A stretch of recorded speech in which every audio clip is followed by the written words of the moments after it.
पश्चिमी राजस्थान के बाड़मेर जिले में लोक देवता तेजा जी के संबंध में राष्ट्रीय तेजा दर्शन महोत्सव आयोजित हुआ और इसमें सिर्फ एक जाति वर्ग के लोगों ने नहीं बल्कि 36 कौम के लोगों ने हिस्सेदारी अपनी निभाई।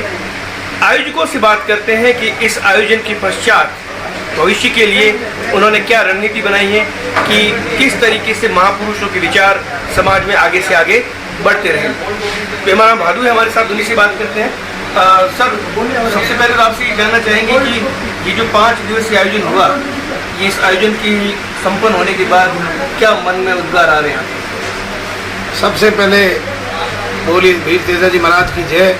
मैं आपके मीडिया के माध्यम से बताना चाहूँगा कि ये तेजा जी महाराज का जन्मोत्सव है जो अलग अलग जगह होता है और इसकी जो थीम है वो हमारे खरनाल जो मुख्य मंदिर है वहाँ के गादीपति है दरियाव जी धौड़िया साहब, उन्होंने इसकी नींव रखी है और ये 7वां कार्यक्रम है बाड़मेर में आयोजन हो रहा है। 7वां ये आयोजन है।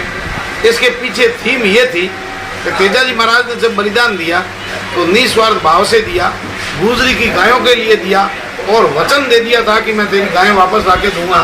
तो भले ही सांप से टकराना पड़ा, प्राण देने पड़े, लेकिन उन्होंने वचन से पीछे नहीं हटे। और जब ये तेजा जी महाराज ने बलिदान दिया तब जो आज लोक देवताओं को बांट दिया है ये संस्कृति नहीं थी। अगर आप वास्तव में तेजा जी महाराज के अनुयायी है, तेजा जी महाराज के आदर्शों को जन जन तक पहुंचाना चाहते हैं तो कार्यक्रम को एक जाति से निकाल करके 36 कौम का बनाना पड़ेगा। और इसकी बॉर्डर इलाका होने के नाते यहाँ बहुत महत्व आवश्यकता है कि हम सब मिलकर के एक साथ चलें और सभी लोक देवताओं का सम्मान करें। अच्छा पेमाराम जी, जब आपने इस कार्यक्रम के रूपरेखा के बारे में सिर्फ तेजा जी की जो यहाँ के बताते हैं किसान जो है बहुत पूजा करते हैं उनकी, दूसरे कौम से जब आपने बात की, वर्गों से बात की, तो वहाँ से कैसा रिस्पॉन्स मिला आपको? शुरू में कुछ लोगों ने ये कहा कि तेजा जी महाराज केवल जाटों के लोक देवता है, लेकिन हमने हमारी आयोजन समिति ने उनके सामने थीम रखी कि आज तक का जो आयोजन है या खरनाल गादीपति जी का जो आदेश है वो ये है कि 36 कौम के लोगों के पास जाएं, आयोजन समिति में 36 कौम के लोगों को आप जोड़ें और उनको ये बताएं कि इस कार्यक्रम का वास्तव में उद्देश्य क्या है। तो जब हमने आर्ट गैलरी बनाई और पत्रकार बंधुओं को आर्ट गैलरी दिखाई, उसी दिन बाड़मेर के 36 कौम लोगों को समझ में आ गया कि इस कार्यक्रम की थीम सकारात्मक है, सबको जोड़ने वाला है और आने वाले समय में ऐसे कार्यक्रम आयोजित होने चाहिए। उसके बाद हमारे रास्ते आसान हो गए। बिल्कुल, युवा वर्ग जो है वो भी काफ़ी जुड़ा इस महोत्सव से। हमारे साथ एक युवा व्यवसायी है, उनसे बात करते हैं। आमतौर पे ये देखा जाता है कि युवा व्यवसायी हो या तो बॉलीवुड थीम पे कोई प्रोग्राम है उसके लिए डोनेट कर देते हैं, न्यू ईयर की पार्टी के लिए कर देते हैं, लेकिन आपने धार्मिक लोक देवता उनको जग में पहुंचाने के लिए, हर घर तक पहुंचाने के लिए जो सहयोग किया, युवा को क्या संदेश देंगे? मैं ये कहना चाहता हूँ कि पेमाराम जी मेरे को मिले तेजा जी कॉलोनी, मेरे 3 साल से वैसे ऑलरेडी पहले भी तेजा जी कॉलोनी नाम रखा हुआ है। पेमाराम जी मेरे से मिले कि अपने तेजा जी का यहाँ पे फंक्शन होने जा रहा है, आप कुछ सहयोग करना चाहते हो तो करो।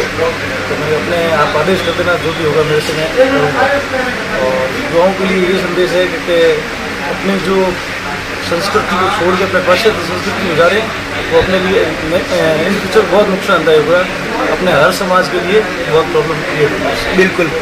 सर, क्या सोचते हैं कि ऐसे आयोजनों से समाज में क्या परिवर्तन लाए जा सकते हैं? बिल्कुल, ये आज के समय में महत्व की आवश्यकता है। आज युवाओं में अपने अपने लोक देवता और धार्मिक रीति रिवाजों का परंपराओं को पता नहीं है, इसलिए हमारे राष्ट्रीय तेजा दर्शन महोत्सव में सभी लोगों को नशा मुक्ति है या युवाओं को धार्मिक विश्वास और धार्मिकता से जोड़ने का है और तेजा जी को सब समाजों में सर्व समाज समरसता को फैलाने का हमने मैसेज दिया और बहुत ही शानदार रहा। सभी लोगों ने तन मन और धन से सहयोग किया, विशेष रूप से युवा शक्ति उसमें उमड़ी, क्योंकि जो शाम को जो कार्यक्रम होता था भजन संध्या का, उसमें राष्ट्रीय स्तर के कलाकार आए थे, गजेंद्र जी अजमेरा, मुंडेल साहब या और भी अच्छे कलाकार आए थे। बहुत शानदार भजन प्रस्तुतियाँ दी और युवाओं में इतना जोश था कि वास्तव में जो तेजा जी का प्रचार नागौर में क्षेत्र में था, आज पश्चिमी राजस्थान के बाड़मेर के पाकिस्तान के कोने कोने सीमा के पास गाँव तक पहुँच गया और हर तेजा घर घर तेजा का संदेश गया। और विशेष रूप से हमारी जो आयोजन समिति है, भादु साहब है, गणपति सियाल, रूपाराम जी, हम इस कमेटी ने गंडाराम जी हमारे संरक्षक मिल करके बहुत ही अच्छा करने का प्रयास किया और तेजा जी महाराज की असीम कृपा से कार्यक्रम 5 दिन तक बहुत शानदार चला, बहुत ही शानदार दिव्य और भव्य आयोजन हुआ और हमारे मृदा जी की बहुत शानदार शानदार उसमें भूमिका रही, पूरी टीम की भूमिका रही और विशेष रूप से मीडिया की भूमिका बहुत शानदार है। धन्यवाद। रूपाराम जी जो पहले पुलिस में थे अब आजकल शिक्षाविद के रूप में कार्यरत हैं, ऐसे कार्यक्रम खासकर पश्चिमी सरहद पे जहाँ पे एक तरीके से हर चीज़ बटी हुई है, मंदिर बंट गए, देवी देवता लोक देवता बंट गए, हर किसी का एक वर्ग विशेष का ये रहता है कि ये हमारा देवता है, ये हमारे लोक देवता है। आपको लगता है कि ऐसे आयोजनों की बात एक जो एकता का सूत्र है वो पिरोने में काफ़ी मददगार साबित होंगे ऐसे आयोजन? जी नमस्कार सबको। तो ये जो आपने जो बात बताई, निस्संदेह शिक्षा के प्रचार प्रसार से ही युवाओं के अंदर और खासकर से जो समाज के सभी वर्गों के अंदर ये संदेश देना चाहते हैं। चाहे आप बड़ी किताबें बाइबल, कुरान, गीता कोई भी उठा के देख लेंगे, सभी धर्मों का जो मेन उद्देश्य है जो मानव कल्याण करना है। धर्म किसी को बांटता नहीं है। ये जो बड़े स्तर के कुछ लोगों ने इस समाजों को बांटा है, ये इस चीज़ को हम मिटाना चाहते हैं। हम ये संदेश देना चाहते हैं संपूर्ण देश को, समाज को, 36 कौम को कि जिस आप देवी देवता इष्ट को मानते हो, अपना उद्देश्य एक ही है, मानव कल्याण, गौ माता की रक्षा। तो आज हम इस उद्देश्य से तेजाजी महाराज के महोत्सव से सबको ये विशाल विराट संदेश देना चाहते हैं कि आप किसी भी संस्था से, सब अपने लोक देवता से जुड़े, लेकिन अपना उद्देश्य एक होना कि युवाओं को वापस राष्ट्र निर्माण की ओर लाना, उनकी उन्नति का अवसर देना और एक अच्छा भारत का राष्ट्र निर्माण। बिल्कुल, बहुत अच्छा संदेश दिया। रघुवीर सिंह कामलो है, उनसे बात करते हैं, लगातार पार्ट रहे हैं इस आयोजन का। रघुवीर सिंह जी, वीर तेजा जी जिनके बारे में हम घरों में बुजुर्गों से सुना करते थे, लेकिन साथ में ये सुनते थे कि एक वर्ग विशेष उनके लोक देवता है। जब इस बार जो आयोजन हुआ, क्या वो दीवारें ढह गई जो किसी ने ये बनाई थी कि फला देवता उनका, फला देवता उनका? बिल्कुल आपने सही कहा। सीमांत बाड़मेर में जो ये आयोजन हुआ, ये 36 कौम का एक माध्यम बना। भाई प्रेमाराम जी और इनकी पूरी टीम साधुवाद के पात्र है। इन्होंने सबसे पहले एक आर्ट गैलरी बनाई जिसमें 36 कौम के लोक देवताओं, महापुरुषों, शहीदों, सैनिकों और अधिकारियों का जो एक संदेश था, उस संदेश को सबके सामने रखा और एक प्रयास किया कि 36 कौम के जो है लोक देवता तेजाजी महाराज है और तेजाजी महाराज के जो आदर्श है वो हर घर तक पहुंचाया जाए। और उसमें सबसे अच्छी चीज़ अगर आपने देखी हो तो वो इन्होंने शहीद परिवारों का उस इतने बड़े धार्मिक कार्यक्रम में सम्मान करके एक मैसेज दिया कि समय समय पर धार्मिक कार्यक्रमों में शहीदों का भी सम्मान किया जाए। और विशेषकर बाड़मेर की पूरी आयोजन समिति को मैं धन्यवाद देता हूं कि इन्होंने जो तेजाजी महाराज, कभी हम सुनते थे कि ये जाट समाज के लोक देवता है, लेकिन बाड़मेर में जो 7वें संस्करण का कार्यक्रम हुआ उसमें इन्होंने बता दिया कि तेजाजी महाराज 36 कौम के लोक देवता है और आने वाले समय में तेजाजी महाराज को घर घर में पूजा जाए। बिल्कुल। एक अंतिम सवाल भीमाराम जी आपसे ले रहे थे।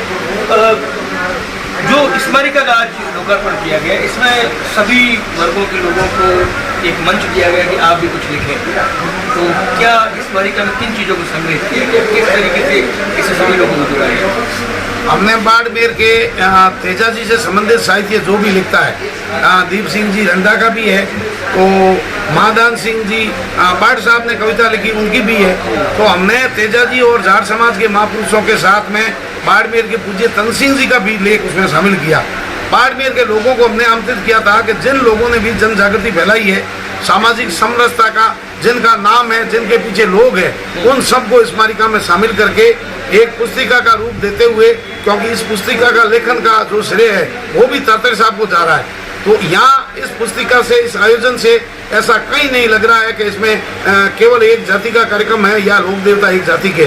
पैसे भी देने वाले लोगों में 36 कौम के लोगों ने हमारे को पैसे दिए और अतिथि के रूप में भी 36 कौम के लोग, और जो हमने 22 अलंकार दिए वो भी पर्यावरण संस्थान जो है अमृता देवी पुरस्कार, वो हमारे धोरिंदा की एक संस्था है बिश्नोई समाज की, उनको दिया, या कुंभाराम हमारे जो जन जागृति का है आप तातर साहब को दिया। तो हमने अवार्ड में भी ये कहीं देखने की कोशिश नहीं की कि वहाँ अवार्ड देते समय आप जाति या समाज को ध्यान रखें, बल्कि योग्यता का मतलब योग्यता था। और इस कार्यक्रम के पीछे शहीद परिवारों को जोड़ने का और जो थीम थी वो हमारे आदरणीय रावण साहब ने और कैप्टन हीर सिंह जी ने, हमारी और रघुवीर सिंह की टीम तो इसमें जुड़ी हुई है, उन लोगों ने कहा था कि आप इसमें आर्ट गैलरी में इन चीज़ों को भी शामिल करो ताकि समाजों में संदेश बढ़िया जाए। तो हमने कार्यक्रमों में भी सामान्य ज्ञान परीक्षा रखी, एक दिन केवल महिला शक्ति के नाम रखा जो कर्मोबाई संस्था ने मुख्य रूप से, एक दिन हमने सभी शहीदों को बुलाया और जो लंगर हमारे तेजा जी महाराज का चला, उस लंगर में सब लोगों ने बढ़ चढ़ के पैसा दिया, जाति से बाहर, यहाँ तक कि हमारे मुस्लिम समाज के लोगों ने भी इसमें पैसा दिया, इस कार्यक्रम में शामिल हुए। अच्छा, ऐसे कार्यक्रमों की निरंतरता लगातार चलते रहे, इसकी कितनी ज़रूरत मानते हैं? और आपकी कमेटी ने अब क्या सोचा है कि जो वीर तेजा जी का जो ये आयोजन किया गया, ऐसे आयोजन भविष्य में होते रहे ताकि ज़्यादा से ज़्यादा युवा इससे जुड़े हैं, 36 कौम के लोग इससे जुड़े? हमने बड़ा सुंदर और भव्य मंदिर हमारे किसान कृषि स्कूल के पास जाट कॉलोनी में स्थापित किया है, और खरनाल के जो भोपा जी है, गादीपति जी, वो यहाँ आए और सब लोगों के सामने मुझे ये जिम्मेदारी पुजारी की यहाँ बाड़मेर में सौंपी है। आने वाले समय में तेजा जी महाराज का झंडा यहाँ बुलंद होगा, और हमारी जो समिति है वो इस कार्यक्रम के साथ भंग नहीं हो रही है, बल्कि ये समिति लगातार ऐसे कार्यक्रम आयोजित करती रहेगी। मैं आपको माध्यम से बताना चाहता हूँ कि जो आर्ट गैलरी है उसके काम, हमारे 2 पुस्तिका निर्माण का काम अब हमारे प्रगति पर होगा, एक शहीदों की और एक बाड़मेर के जो अधिकारी है, जितने बाड़मेर के जाए जन्म हैं, उनकी 2 पुस्तकों का कार्य प्रगति पर है। भविष्य में उस आर्ट गैलरी की वो भी शोभा बढ़ाएगी। पुस्तकालय हम स्थायी रूप से स्थापित कर रहे हैं, और 36 कौम के लोगों की कहीं भी कोई साहित्य, उनकी तस्वीर अगर पीछे रह गई है, अब हमारी टीम काम करेगी, उन सबको स्थान इस आर्ट गैलरी में मिले, स्थायी रूप से ये रहे। और मैं बाड़मेर के सब लोगों को ही नहीं, हिंदुस्तान के सोशल मीडिया से देखने वाले लोगों से आह्वान करूंगा कि ये जातिवाद ने, क्षेत्रवाद ने, धर्मवाद ने और पाखंड की पराकाष्ठाओं ने लोगों को बांटने का कार्य किया है। आप धर्म कर्म में आस्था में विश्वास करें, लेकिन पाखंड नहीं करें। और बाड़मेर जिला जो सीमांत होने के नाते लोक देवताओं को बांटे नहीं, एक झंडे के नीचे आकर के राष्ट्र निर्माण में युवाओं को आगे आने की आवश्यकता है। बिल्कुल। तो पेमाराम जी भादू थे, और इनके इस पूरे मैसेज को हम 2 लाइनों में अगर समेटना चाहे तो, जाति न पूछो साधु की, पूछ लीजिए ज्ञान, मूल करो तलवार का, पड़ा रहे दुनियान। जाति संतों की नहीं होती, साधुओं की नहीं होती, वो सिर्फ और सिर्फ राष्ट्र निर्माण और समाज में व्याप्त कुरीतियों को खत्म करने के लिए ही सांसारिक जो एक वेशभूषा है, सांसारिक जो जीवन है, उसको छोड़कर आगे त्याग करते हैं। और ऐसे लोगों को अगर जाति में बांट देंगे तो निश्चित तौर पर मानवीयता का विकास कहीं ना कहीं रुक जाएगा। समाज को अगर ब्रॉड माइंडेड, खुले विचारों के साथ आगे बढ़ना है तो सबसे पहले उनको सारे के सारे जो महान लोग हैं, जैसा कि इन्होंने अपनी विद्यालय के अंदर जो सारे के सारे महापुरुषों की प्रदर्शनी, चित्र प्रदर्शनी लगाई है और उनकी जानकारियाँ दी हैं, वैसे सभी के मन में एक प्रदर्शनी लगनी चाहिए कि उस जाति, उस धर्म में वो महान व्यक्ति था, उसके अच्छे कार्यों का अनुसरण हम सभी को करना है, ताकि राष्ट्र आगे बढ़े, समाज आगे बढ़े, और समाज के युवा जो कहीं ना कहीं इन दिनों नशे प्रवृत्ति और दूसरे अपराध के दलदल में फंसे हुए हैं, वो इन चीज़ों को देखकर कम से कम सही रास्ते पर आए। कैमरा पर्सन और सहयोगी जसराज जांगीर के साथ दुर्ग सिंह राजपुरोहित, द बाड़मेर टाइम्स।